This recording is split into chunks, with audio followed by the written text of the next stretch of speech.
आता बातम्या आहे ठाकरेंनी केलेल्या मोठ्या घोषणेची। मुख्यमंत्री पदाच्या चेहऱ्यावरून उद्धव ठाकरेंनी मोठी घोषणा केली आहे।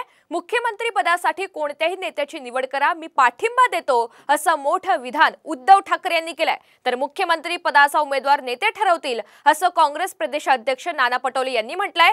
सीएम पदावरून मव्यामध्ये गेल्या काही दिवसांपासून कलगीतुरा सुरू असल्याचं पाहायला मिळतंय आणि याच पार्श्वभूमीवर मव्या नेत्यांच्या या वक्तव्यांना आता महत्त्व प्राप्त झालंय।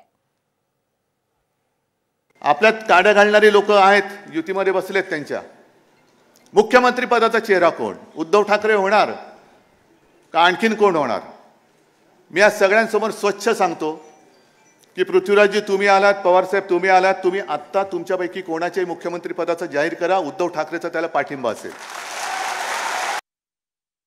टीव्हीला सध्या वातावरण बनवलं जात आहे की कोण मुख्यमंत्री बनणार महाविकास आघाडीचा। उद्धवजीने मुद्दामून तो प्रश्न या ठिकाणी टाकला, माध्यमात ते वेगळ्या प्रकारच्या पद्धतीने जात असेल। मुख्यमंत्री कोण बनायचं ते सगळे नेते बसून ठरवतील, ते तुमचं आमचं काम नाही।